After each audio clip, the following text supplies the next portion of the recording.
Well, from time to time, we all have questions about the weather. And to find those answers, I always go to Molly. She gives me the scientific background on that. And we've decided to, every now and then, we're going to do a segment here on the morning show where we'll go a little more in depth into the science behind different weather events. Fog is the really big weather story this morning, and I did a science experiment to explain how it forms. Take a look.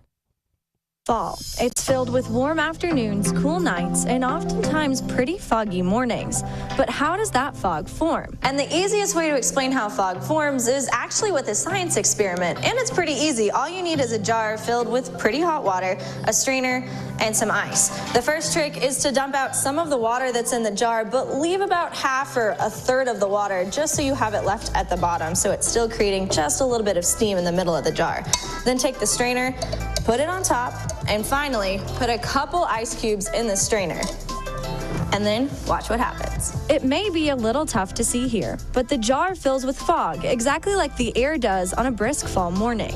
The air in the jar is warm and humid, just like the air can be on a fall afternoon. Overnight, the Earth emits radiation, which is where the ice comes in. The Earth's radiation cools a layer of air near the surface, just like how the ice cools the air in the jar. But cold air can't hold as much liquid as warm air.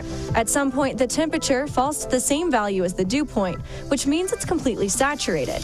This causes water vapor to condense onto tiny particles that are already suspended in the air, creating fog. This type of fog is known as radiational fog, and it's actually pretty common on fall mornings in the Midwest. Since it's formed by cool air, it generally dissipates by mid-morning as the sun warms temperatures back above the dew point. London is known for being pretty foggy, and the fog that forms there is actually the same kind that we see here in northwest Missouri. But fog is a little more common in London. That's because their climate is much rainier, which means there's often more moisture in the air, making fog formation just a little easier. San Francisco, also very foggy, but they generally experience advection fog. This type of fog forms when winds move warm, humid air into a cooler environment. Once that humid air cools down to the dew point, fog forms.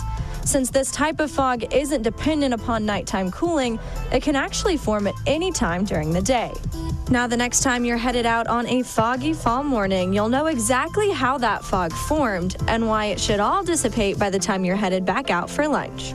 For News Press Now Morning Edition, I'm Molly Bernard.